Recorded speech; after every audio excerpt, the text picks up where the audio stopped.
Hey, welcome to Ken's Games Collection and a pickups video for January, February 2023. I think it's January, February, it could be February, March. I don't know. I'm behind with these videos. I want to start off with something that I was given from somebody on Instagram. His name is DJ. He has an amazing Nintendo Switch collection. I won't go into the story, but he wanted to send me something. And I picked a video game, obviously, because he's selling his video games, and it is Star Wars The Force Awakens. This has been a very long time since I've bought a video game or being given a video game like this was given to me. And I'm getting closer to having a second row of video games on the shelves behind me. And he's selling his video collection, and I bought from him a game that I never really heard. It is a limited run game. It's called The Swapper. I have no idea what this is. It's still new and sealed. I did have a quick look at the trailer for it, and it looks something that might be up my alley. I don't know until I take the seal off. Got to find the video and get that all charged up. But that was really nice of him. And also, when he sent this, he sent a lot of pamphlets and stuff for the Nintendo Switch, which is cool because nobody else does that. I think Nintendo's the only one that still has print material out there.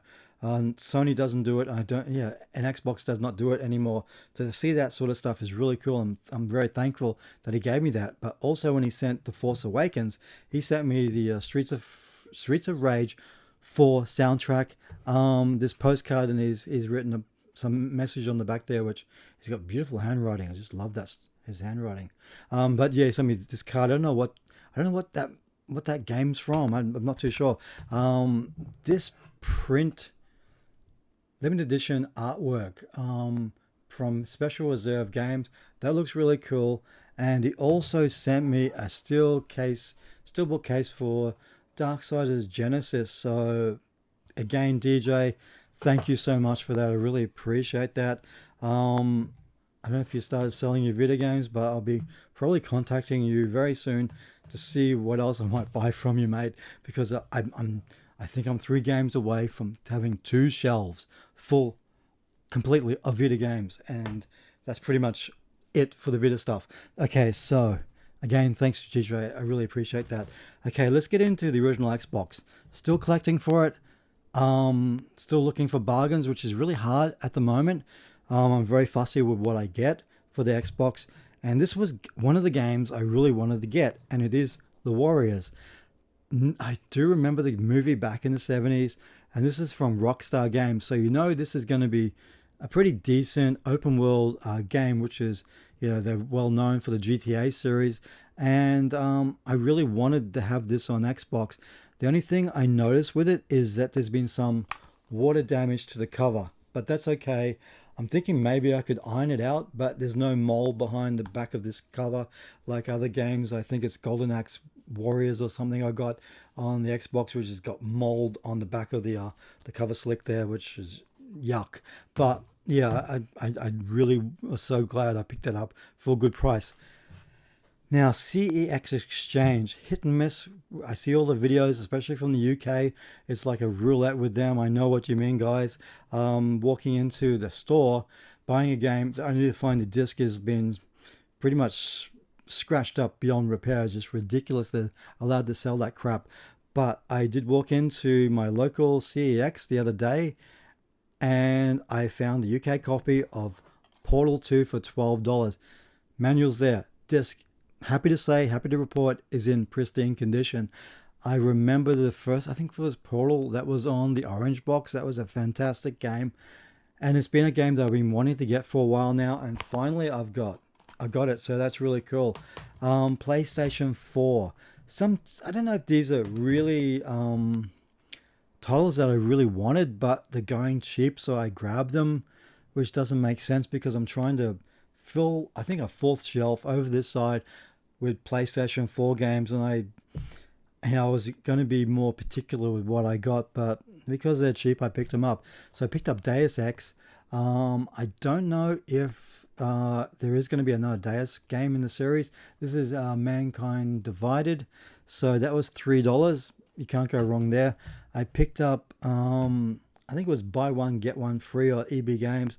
Fade to Silent. I don't know much about it, but I took a chance with it because it looks like a kind of Resident Evil type survival type game. Not too sure about that. I've never bought a Dragon Ball Z game before until now. I started playing it. The voice acting is really good in it.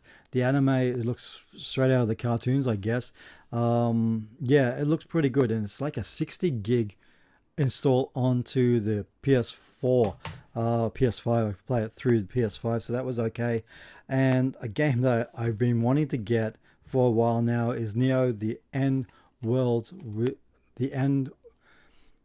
The world ends with you. It's been a long day, but yeah, Square Enix. I heard good things about it. There was a Nintendo DS game back in the day, so yeah, that's really cool to have that one.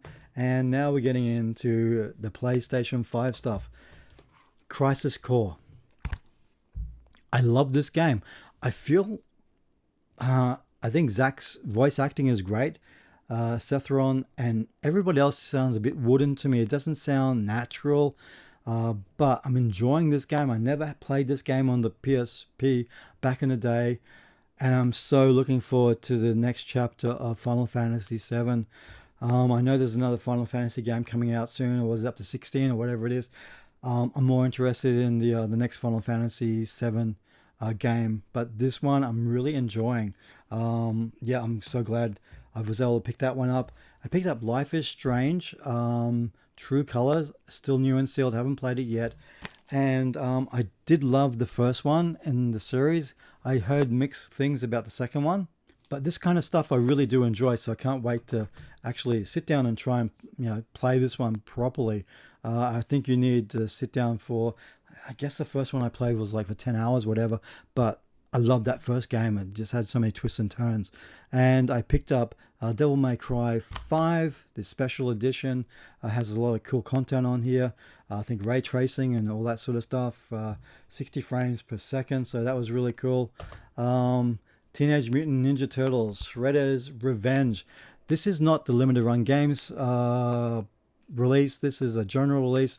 It's got a cool manual and a pizza keychain. I love the Turtles games, and my daughter, because it's co-op, she's really getting into this sort of stuff. We finished Streets of Rage on the Mega Drive recently. Now this next one is kind of like, I don't know, a driving sim or a mail delivery sim, and it's not Death Stranding. It's called The Lake.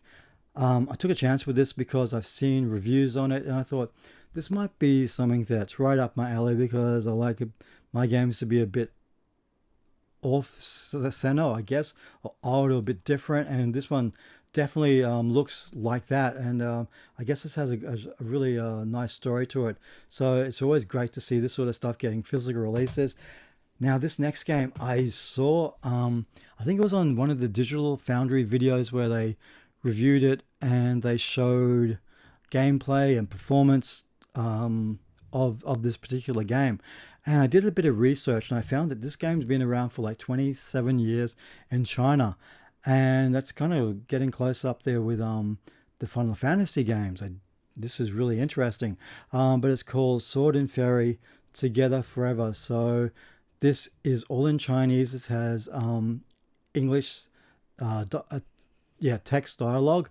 You got to be fast to read this because the Chinese dialogue goes really fast, and the subtitles will go fast as well to keep up with the pace of the voicing. And you really have to focus, pay attention to what you're reading, because it can be going in a flash. So it's a game that you really need to sit down in a quiet room, no distractions, to get immersed in the story. As far as graphics, the graphics look good. It plays like a modern Final Fantasy game, which makes sense of live action stuff. Cutscenes are really nice, and I'm enjoying this. It really is a cool game. So I think part 6, this is number 7. Part 6 is on the PlayStation Network as well. So yeah, this was a title that kind of looks like it's not in the same league as Genji Impact, that's for sure, but it's a cool RPG, action RPG. So I think that's it. That's pretty much what I picked up over the last 2 months. I'll try and get more videos out there. Been really busy with work and everything else. It's been hot over here in Australia. We're just going into autumn now, so hopefully things will start cooling down. And that's one of the main reasons during summer I just don't want to film up here in the games room, because it's just too hot and I'm just too buggered from work. So that's it. That's my pickups for the last couple of months. Hopefully I will have more videos soon, like I said. So until next time, guys, bye.